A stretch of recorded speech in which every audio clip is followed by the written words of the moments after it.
দৃশ্যমান বোধহয় আপনাদের খুব প্রিয় শব্দ পরিণত হয়েছে না? এই যে আপনাকে এতগুলা সংস্কার বললাম, এগুলি দৃশ্যমান লাগছে না? এটা কি রাষ্ট্রীয়ভাবে না?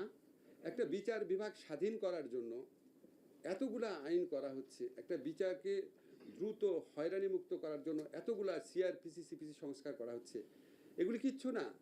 খালি আপনার কি মানে উচ্চকক্ষ নিম্নকক্ষ সব উচ্চকক্ষ নিম্নকক্ষ এগুলি তো করেই এইসব কাজ করার জন্য।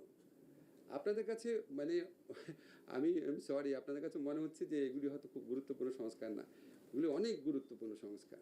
এরকম আমারটা আমার মন্ত্রণালয় বললাম, অন্য অনেক মন্ত্রণালয়ে কাজ হচ্ছে, ওনারাও আপনাদের ধীরে ধীরে বলবেন। আজকে মানে যে অর্জনগুলোর বা যে সংস্কারগুলোর কথা বললেন, আমি দুইটা বিষয় প্রশ্ন করতে চাই। একটা হলো যে এইগুলো পরবর্তীতে টিকবে কিনা, যেমন আপনারা অনেকগুলো অর্ডিন্যান্স জারি করেছেন, বিশেষ করে এখন বিভিন্ন মাধ্যমে, যেমন বিবিসি বাংলা একটা রিপোর্ট করেছে যে 5 আগস্টে পুলিশ হত্যা ফৌজদারি অপরাধ। সো এই যারা বিপ্লবী বা আপনি আমাকে যে প্রশ্নটা করছেন এটা উত্তর দেই, এটা খুব গুরুত্বপূর্ণ প্রশ্ন যে আমরা যে সংস্কার করলাম এটা থাকবে কিনা। দেখেন, আমার কনফিডেন্স আছে থাকবে। কারণ কি, আপনার যারা ক্ষমতায় আসতে পারে তারা সবাই তো সংস্কার আলোচনার মধ্যে ইনভলভ আছে, এবং ওনারা জানে যে এই অনেকগুলো সংস্কার যে আমরা করছি এটা বিচার বিভাগীয় সংস্কার কমিশন, বিভিন্ন সংস্কার কমিশন প্রস্তাব ক্রমে করছে, ওই সংস্কার কমিশনের আলাপে ওনারা অংশ নিয়েছিলেন। আর একটা কথা হচ্ছে কি যে এত স্যাক্রিফাইস, এত মানে রক্ত ক্ষয়, এত আত্মদান তো বাংলাদেশের মানুষ কখনো আগে করে নাই। তারপরে একটা মানে আমাদের এই জুলাই গণ অভ্যুত্থানের পক্ষে রাজনৈতিক দলগুলোর মধ্যে থেকে তো ক্ষমতায় আসবে, তারা আপনার এইটা রাখবে না, এটা আমি বিশ্বাস করতে চাই না।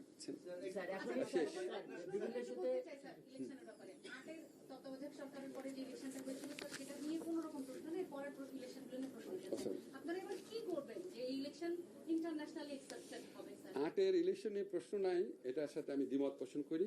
আটের ইলেকশন নিয়ে প্রশ্ন তোলার অবকাশ আছে। আপনারা যারা সাংবাদিকরা আছেন, কাজ করেন, অনেক ভয়াবহ তথ্য পাবেন আটের ইলেকশন নিয়ে। যাই হোক, আমাদের যা যা করার আছে, ধরেন আমরা তো ইলেকশন কার্যক্রম তো ইলেকশন কমিশন দেখবে।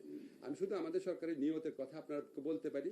আমাদের নিয়ত আছে বাংলাদেশের ইতিহাসে বেস্ট ইলেকশন দেওয়া, এটা স্যার আমাদেরকে সবসময় বলে। স্যার, একটি প্রশ্ন আপনারা, সেটি হলো আপনি এবং প্রধান বিচারপতি একটি বিশেষ উদ্দেশ্য নিয়ে দক্ষিণ আফ্রিকা ঘুরে এসেছিল রিকনসিলিয়েশন, সেটার পরিস্থিতিতে কোন পর্যায়ে আছে? আরেকটি প্রশ্ন, বিচার বিভাগের জন্য পৃথক সচিবালয় করার একটি উদ্যোগ, সেটা কোন পর্যায়ে আছে? আমরা যে আপনার যে ইয়ের কথা বললেন, সচিবালয়ের কথা যেটা বললেন, সেটা অর্জন করার ধাপ হিসাবেই কিন্তু ওই যে বললাম না যে বিচার বিভাগীয় কর্মকর্তাদেরকে পদ সৃজন প্রধান বিচারপতি করবেন, তারপর ওনাদের পদায়নের সুনির্দিষ্ট বিধিমালা, এটা ওই স্টেপটা অর্জনের জন্য। এটা রাতারাতি করা যায় না, এটা স্টেপ ওয়াইজ করা যাচ্ছে। ইনশাল্লাহ আমাদের আমলে এটা করা হবে। আর একটা প্রশ্ন, এটা প্রধান বিচারপতি ডিল করেন। হ্যাঁ স্যার, একটা ছোট্ট প্রশ্ন স্যার, ওই যে হামলা এবং গণহত্যার পরে স্যার এই 1 বছরের মাথায় এসে স্যার এখনো এই মামলাগুলি হচ্ছে স্যার, বিভিন্ন থানায় 300-400 আসামি করে, কোনো স্বজন না কিন্তু কেউ একজন করছে স্যার, এই মিথ্যা মামলাগুলি স্যার। আমি মিথ্যা মামলা নিয়ে আমার বিরক্তি এবং আপত্তি বহুবার প্রকাশ করেছি। দেখেন, বারবার আপনাদের বলি, আমাদের সরকারের আমলে সবচেয়ে দুর্ভাগ্যজনক যে 2টা ঘটনা ঘটেছে, একটা হচ্ছে মিথ্যা মামলা আর মিথ্যা মামলা এবং মামলা হয়তো কারেক্ট কিন্তু মিথ্যাভাবে লোকজনকে ফাঁসানো, মানে হয়রানিমূলক মিথ্যা মামলা একটা, আর একটা হচ্ছে মব জাস্টিস বা মব সন্ত্রাস আমি বলবো।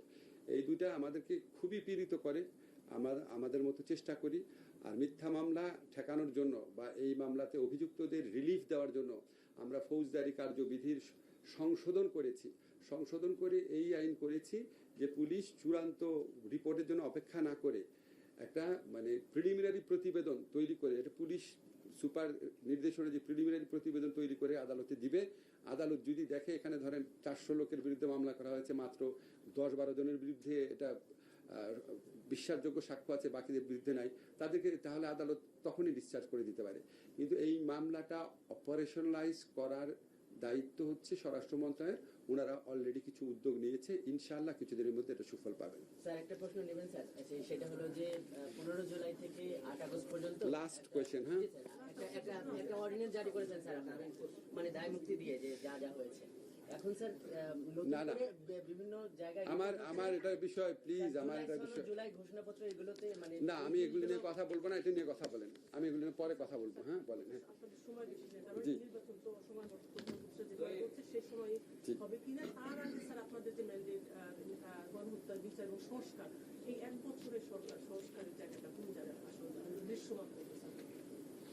আচ্ছা, দৃশ্যমান বোধহয় আপনাদের খুব প্রিয় শব্দ পরিণত হয়েছে না? এই যে আপনাকে এতগুলা সংস্কার বললাম, এগুলি দৃশ্যমান লাগছে না? Of course, আমি রাষ্ট্রীয়ভাবে বলছি স্যার, সংস্কার এটা কি রাষ্ট্রীয়ভাবে না? একটা বিচার বিভাগ স্বাধীন করার জন্য এতগুলা আইন করা হচ্ছে, একটা বিচারকে দ্রুত হয়রানি মুক্ত করার জন্য এতগুলা সিআরপিসি সিপিসি সংস্কার করা হচ্ছে, এগুলি কিচ্ছু না। খালি আপনার কি মানে উচ্চকক্ষ নিম্নকক্ষই সব? উচ্চকক্ষ নিম্নকক্ষ এগুলি তো করেই এইসব কাজ করার জন্য। আপনাদের কাছে মানে আমি সরি, আপনাদের কাছে মনে হচ্ছে যে এগুলি হয়তো খুব গুরুত্বপূর্ণ সংস্কার না, এগুলি অনেক গুরুত্বপূর্ণ সংস্কার।